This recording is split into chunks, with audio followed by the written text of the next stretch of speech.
The silence of the prehistoric Caucasus is broken by the rhythmic clack of stone hitting stone.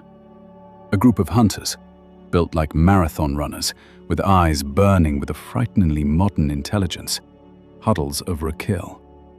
This is Homo erectus. For decades, we believed they were merely a footnote in an African story. But shocking discoveries are proving that these pioneers may have claimed the world far earlier and from different origins than we ever dared to imagine. We are stripping away the layers of dust to reveal the true face of our most successful ancestor, a species that didn't just survive the prehistoric world, but conquered it. From the frozen soil of Georgia to the plains of China, the dawn of man was not a single sunrise in one place, but a global fire that ignited across continents, rewriting everything we thought we knew about our roots. The traditional out-of-Africa model was elegant. It suggested that Homo erectus evolved in Africa around 2 million years ago, and then decided to explore the world. However, the discovery at Dmanisi, Georgia, acts like a glitch in the matrix of human history. Here, archaeologists found stone tools and skeletal remains dating back 1.85 million years. This presents a massive chronological headache. If Homo erectus evolved in Africa at roughly the same time, how did they reach the borders of Europe almost instantaneously? This suggests a far more chaotic and exciting prehistoric reality. We have to consider the possibility that a more primitive ancestor, perhaps Homo habilis, wandered out of Africa much earlier than we thought. These small-brained pioneers might have settled in Eurasia, evolved into the robust Homo erectus, and then, in a twist worthy of a Hollywood epic, migrated back into Africa. The implications are staggering. It means the cradle of humankind wasn't a fixed location on a map, but a vast, interconnected corridor of migration and evolution stretching thousands of miles. What made Homo erectus so different from everything that came before? To survive the Pleistocene, nature had to design a biological masterpiece. For the first time, we see a creature with shorter arms and longer legs, a body no longer built for the safety of the trees, but for the endurance of the open savanna. This was the birth of the human athlete. They were the first of our ancestors capable of running for miles under a scorching sun, a trait that allowed them to engage in persistence hunting, literally running their prey into a state of heat exhaustion. But the real secret to their dominance lay in their shoulders. Homo erectus was the first creature on Earth biologically engineered to throw. While a chimpanzee can throw a stone with some force, it lacks the anatomical latches in the shoulder and wrist that allow for high-velocity precision. Imagine the tactical advantage this provided in a world filled with giant predators. Before Homo erectus, if you wanted to kill something, you had to get close enough to be bitten or clawed. With the ability to hurl a razor-sharp stone or a heavy cobble, these early humans became the first species to kill at a distance. They didn't need to be the strongest. They just needed to be the most accurate.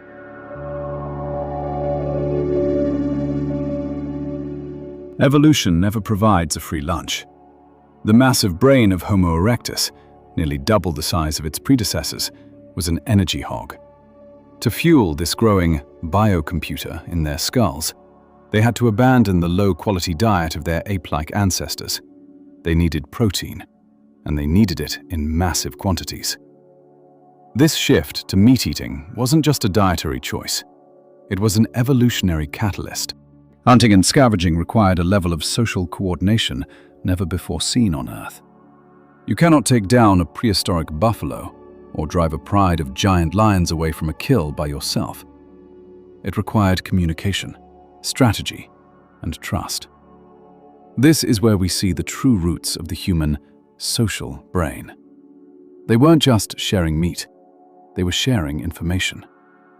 The archaeological record shows us that they were masters of fire, the first to use it not just for warmth, but as a communal hearth. The campfire was the first social media. It was where the day's hunt was analyzed and where the bonds of the tribe were forged in the flickering shadows.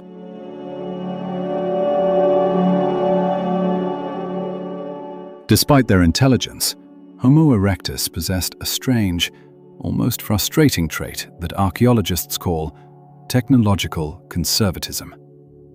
For over 1 million years, they used the same basic tool design, the Acheulean hand axe. While later species like Neanderthals, or us, Homo sapiens, were constantly tinkering and innovating, Homo erectus seemed content with what worked.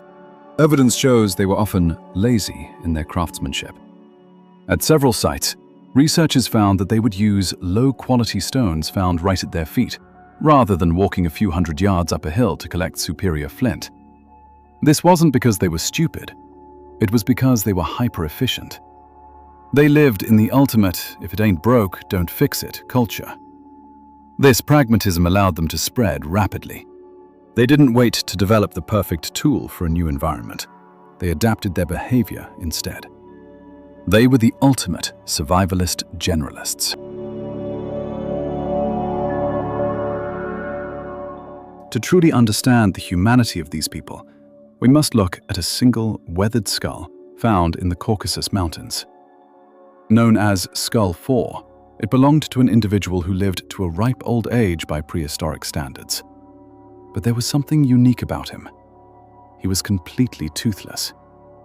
In a world where you had to chew tough, raw meat and grind fibrous plants, a toothless person should have died within weeks.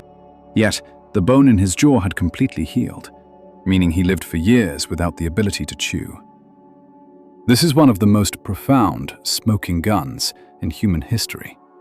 It tells us that 1.8 million years ago, Homo erectus was practicing advanced social care. Someone was processing his food for him. Someone was protecting him from predators when he could no longer fight. Someone valued his life, not for his ability to hunt, but for his presence, his memory, or his wisdom. This ruins the image of the savage caveman. It reveals a species capable of deep empathy and long-term commitment.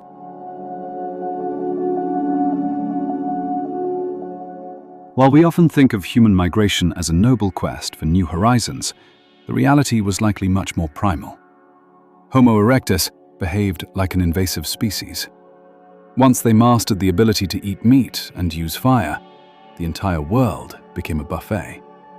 They weren't migrating in the sense of moving from point A to point B. They were expanding their territory as their population grew. Think of them as the lions of the primate world. Most herbivores are tethered to specific plants and climates. But a predator? A predator can go anywhere the meat goes. By following the migrations of deer, horses, and elephants, Homo erectus accidentally conquered the globe. They were so successful that they likely drove other, more primitive hominids into extinction.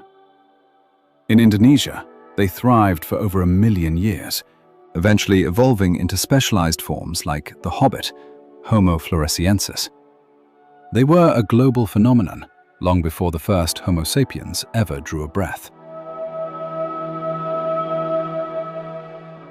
If we judge success by longevity, Homo sapiens are mere toddlers compared to the giants that were Homo erectus. We have been around for roughly 300,000 years, and we are already struggling with the sustainability of our planet. Homo erectus lasted for nearly 2 million years. They survived massive shifts in the Earth's orbit, the reversal of the planet's magnetic poles, and the brutal waxing and waning of ice ages. They were the first to face the existential dread of the prehistoric world. They lived in small bands of perhaps 25 to 50 people, isolated in a vast, dangerous wilderness. They were often the only creatures of their kind for hundreds of miles. Yet, they didn't just endure, they flourished. Recent DNA analysis of Neanderthals and Denisovans shows ghost DNA, traces of an even older, more archaic human, but had already been living in Eurasia for eons.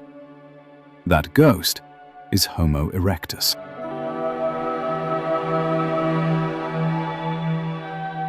We often look at the history of evolution as a ladder, with us at the very top. But it's more like a river, and Homo erectus is the powerful current that gave us our direction. Every time you throw a ball, every time you gather around a fire with friends, every time you feel the urge to see what is over the next hill, you are channeling the spirit of Homo erectus. They gave us the gift of the long view. By moving out of the trees and onto the plains, they forced the human mind to look at the horizon. They taught us that we could change our environment, rather than just reacting to it. They were the bridge between the animal world and the human world, a species that proved that with a sharp stone and a sharp mind, no environment is off limits.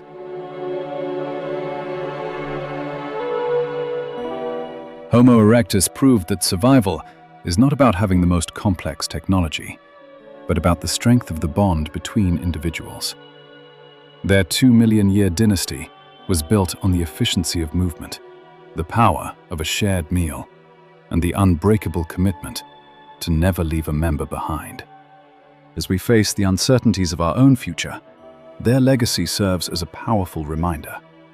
Humanity is a journey defined by resilience and compassion. We are the descendants of the greatest survivors the world has ever known.